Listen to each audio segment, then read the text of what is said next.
the Dodgers have made a couple major moves that absolutely changed everything ahead of their series against the New York Mets in the NLCS, and I'm here to tell you all about it. Hey, this is Mike Nelson of Dodgers Digest. Make sure to subscribe to the channel. I want to thank the almost 12% of the ones that are watching these videos who have already hit that subscribe button, but 87% of you have not hit the subscribe button yet. We're getting thousands of you now watching these videos. I want to thank everybody for their support.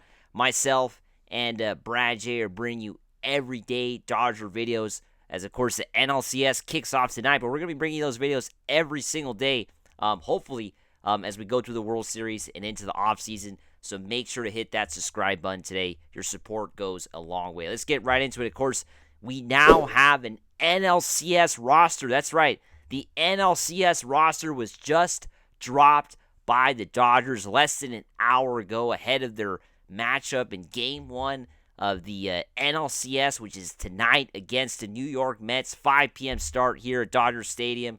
And we now have a roster for this series.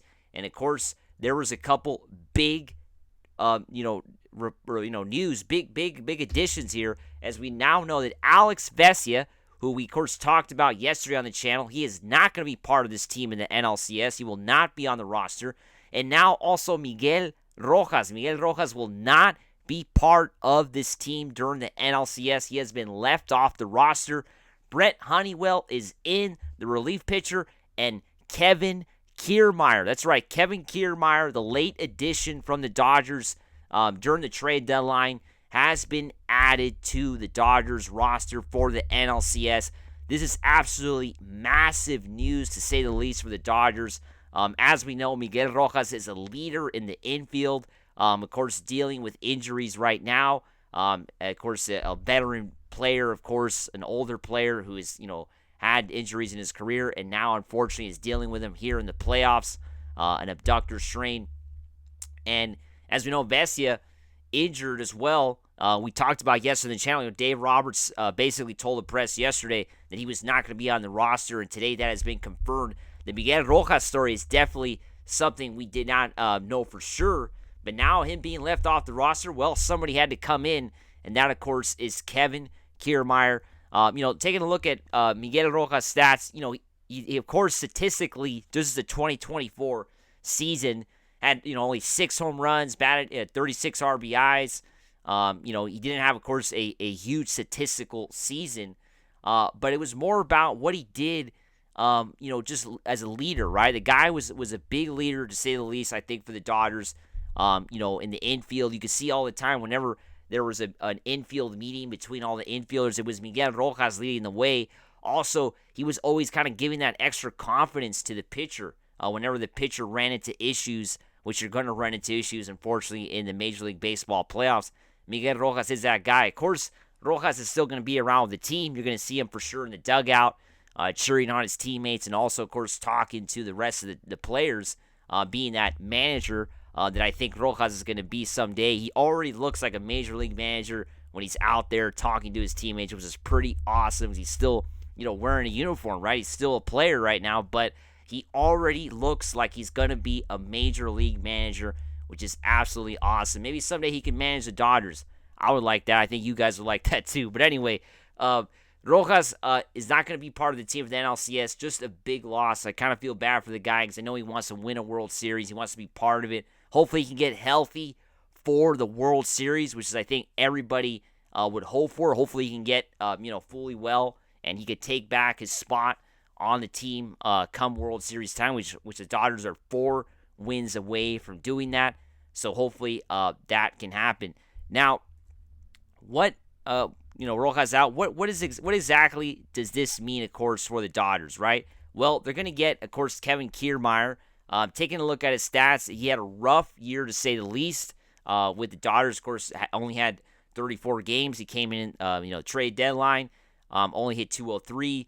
Had 8 RBIs. It was definitely a rough season, rough time with the Dodgers, to say the least.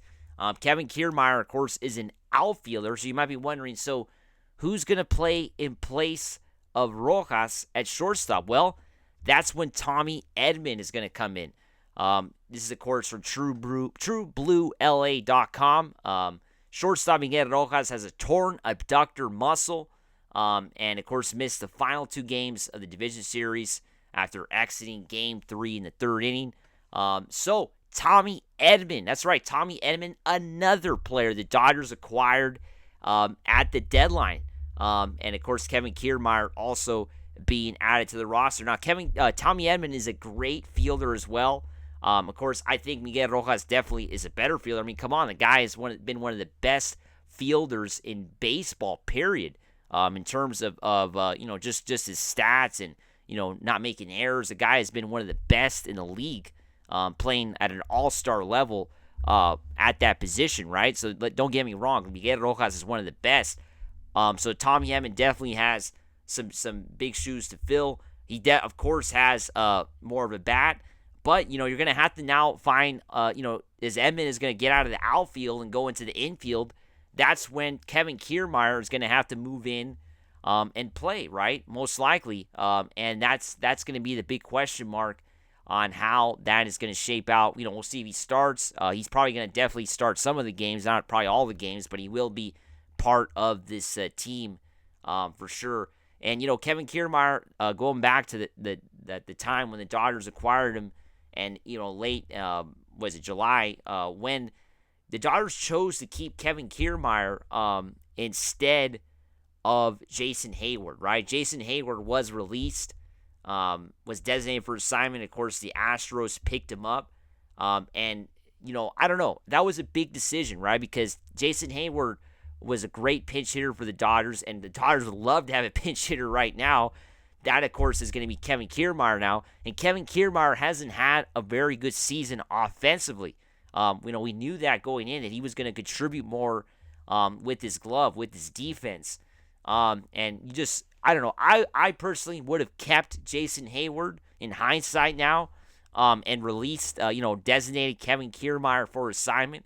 That seems like that was the right decision to make. Because as we know, like I said, Jason Hayward was so clutch for the Dodgers. Of course, there's no reason to even harp on it now, right? It's already been, it was such a long time ago. But, now moving forward, the NLCS, Kevin Kiermaier, and, Brent Honeywell, like we talked about yesterday on the show, looks like he's going to be, we don't know if he's 100% right now, dealing with the chipped fingernail. He's going to be coming in for Alex Vesia. That's already been confirmed with the NLCS roster. We, of course, talked about that yesterday with Vesia being out. So now we're going to see how Honeywell can contribute to the Dodgers in the bullpen for sure. And also, got to see how Jack Flaherty does tonight. Hopefully, Jack Flaherty can get off to a good start tonight in Game 1 of the NLCS. That's what we hope for. Jack Flaherty has a good start so we don't drain the bullpen any more than it's already been drained. Go Dodgers, and make sure to subscribe.